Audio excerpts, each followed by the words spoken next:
Тогда тебе цена пошла потеря. Все нули погибают на сцене. Снова один прогулись без тени. Заливай ленту, целуй на шее.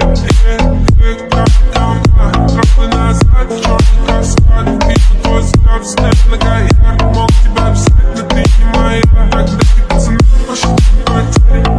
Hey guys, तो आ चुका हूं मैं फिर से एक नई action adventure horror movie list के साथ। और आज मैं आपको कुछ ऐसे बेस्ट एक्शन एडवेंचर मूवी के नाम बताने वाला हूं जिन्हें देख आप यही कहेंगे मजा आया। तो बिना टाइम वेस्ट किए बढ़ते हैं हम अपनी सबसे पहली मूवी के नाम, जिसका नाम है डेड बॉय डिटेक्टिव। बात कर लेते हैं इसकी स्टोरी बेस के बारे में। तो कहानी की शुरुआत होती है एडविंस और चार्ल्स नाम के दो लड़कों से। असल में ये दोनों इंसान नहीं बल्कि आत्माएं होती है। दरअसल ये दोनों एक डेड बॉय डिटेक्टिव नाम की एक एजेंसी चला रहे होते हैं। इनका काम होता है मरे हुए आत्माओं को जीवन प्रदान। फिर इन्हें एक नर्स द्वारा एक नया काम दिया जाता है। वो क्या कैसे होता है आपको मूवी देखने के बाद पता चलेगा। तो बात कर लेते हैं इसकी IMDb रेट के बारे में। तो इसकी IMDb रेट है 10/7.5। तो बढ़ते हैं हम अपनी दूसरी मूवी की तरफ, जिसका नाम है द अम्ब्रेला अकेडमी। तो कहानी की शुरुआत होती है 1 अक्टूबर 1989 को। तो होता यह है कि कुछ लड़कियां होती है किसी रहस्यमय तरह से प्रेग्नेंट हो जाती है। और वो सारी लड़कियां जब अपने बच्चे को जन्म देती है तो उन सारे बच्चों के पास सुपर नेचुरल पावर होती है। फिर पता चलता है कि उसी दुनिया में 43 लड़कियां प्रेग्नेंट हुई थी। फिर एक डॉक्टर उन बच्चों को इकट्ठा करने के लिए निकल पड़ता है। और आगे क्या होता है ये तो आपको इस सीरीज देखने के बाद पता चलेगा। बात कर लेते हैं इसकी IMDb रेट के बारे में। तो इसकी IMDb रेट है 10/7.9। तो बढ़ते हैं हम अपनी अगली मूवी की तरफ, जिसका नाम है वन पीस, जो 2023 में आई थी। बात कर लेते हैं इसकी स्टोरी बेस के बारे में। तो कहानी की शुरुआत होती है एक लूफी नाम के लड़के से, जो एक बहुत बड़े खजाने को ढूंढने के लिए निकल पड़ता है। और उसी खजाने का नाम वन पीस है। फिर जब लूफी अपने साथियों के साथ वहां से निकलता है तो उसे पता चलता है कि मरीन बेस के हेड, जो कब से लूफी को पकड़ने के लिए उसके पीछे पड़े हुए हैं, दरअसल वो उसके दादाजी हैं। क्योंकि बचपन से ही उसके दादाजी चाहते थे कि वो एक मरीन ऑफिसर बने, लेकिन लूफी को तो हमेशा से पायलट बनने का शौक, यानी कि समुद्री लुटेरा। कुछ इसी तरह की स्टोरी बेस कहानी आपको इसमें देखने को मिलने वाली है। बात कर लेते हैं इसकी IMDb रेट है 10/8.4। तो बढ़ते हैं हम अपनी अगली मूवी की तरफ,